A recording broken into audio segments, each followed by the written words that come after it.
Tonight I'm going to read a commentary on poem number 1 of the 100 Poems of Chanoyu. We should honour the Japanese first. It is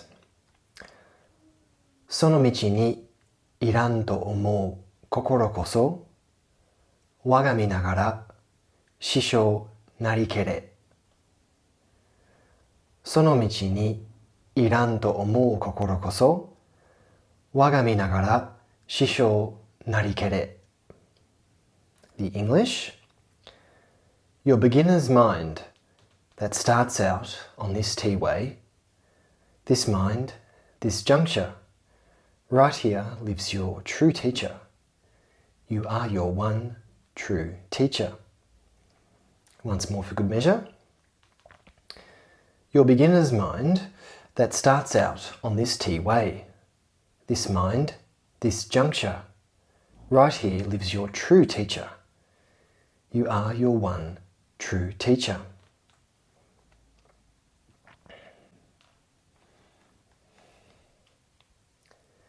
Coming in at number 1 indicates the importance of this poem across the entire collection of 100. I am my own true teacher is a liberating and challenging truth. It asks you to follow your heart, but binds you to the self-discipline that keeps your practice authentic. Do you remember your first bowl of matcha? The smell, the warmth, the invitation to a whole new world of unknowing. Right here, the possibilities ahead of you are limitless. That first bowl may have satisfied a real thirst, the thirst to be conscious of life itself. This is original thirst.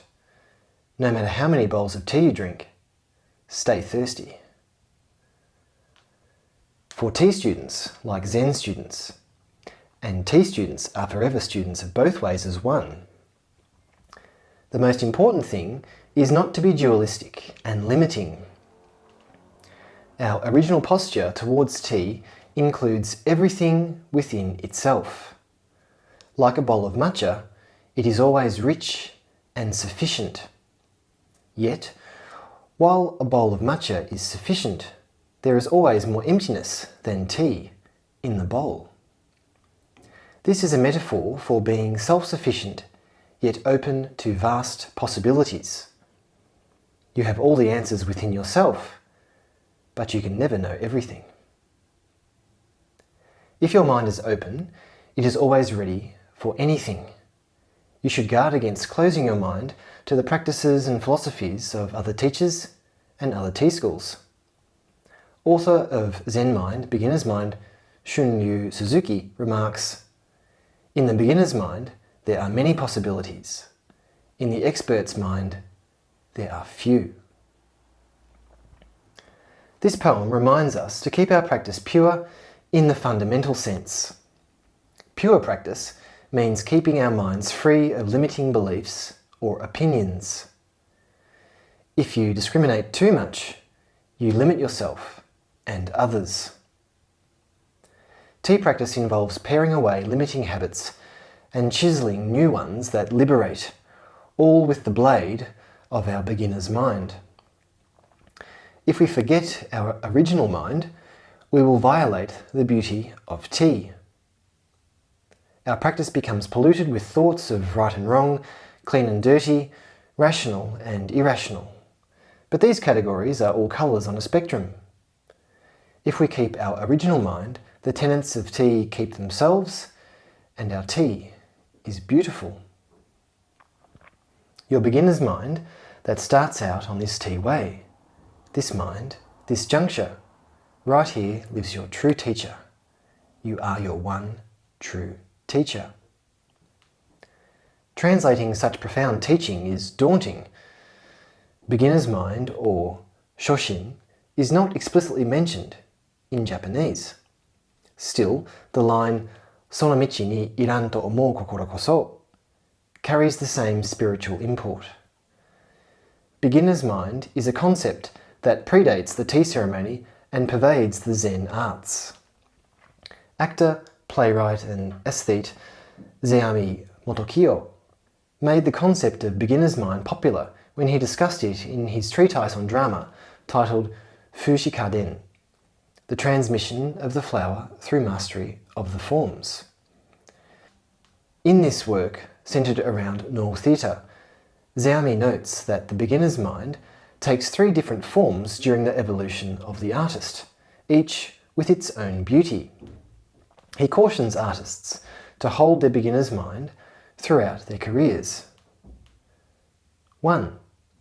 Forget not the beginner's mind of youth. When a young artist takes the Noh stage for the first time, their intense concentration is comparable to a blossoming flower. However, this passion grows stale as the performer matures and the diligent flower of youth withers from the stage. So what about the evolution of beauty in one's art? Zeami continues. 2. Forget not the beginner's mind of maturity. Now one must take the stage while cultivating an original form of expression. Maturity means developing and executing original ideas. Herein lies the beauty of a mature artist's performance. For years, even decades, the artist will experiment and refine their art until they approach mastery. Then the flower of originality withers. As hard as it may be, the artist must evolve towards a new beauty. 3. Forget not the beginner's mind of seniority. In their twilight, simply by moving 1 metre over the stage, the performance of a seasoned artist radiates a beauty that can be compared to a flower blossoming on ancient wood. This flower blossoming on ancient wood is a profoundly beautiful metaphor. The beauty of the master only withers and falls when the vitality for one's art has left the body. Your original mind that sets out on the T-way is rich and sufficient within itself. It contains no shame and no convictions. It is open, accepting, and ready. You need a teacher to transmit the procedures, teachings, and wisdom contained in the Chanoyu canon. A teacher must help you navigate through your practice and remind you at every turn to keep your mind open. But your beginner's mind is your internal compass and your ultimate guide. Return to this poem to align yourself to your true north. After a while, the beginner's mind will become a natural, integral part of your practice. And how wonderful to experience the evolution of your beginner's mind as Zeami describes. Such beauty you bring into the world through tea.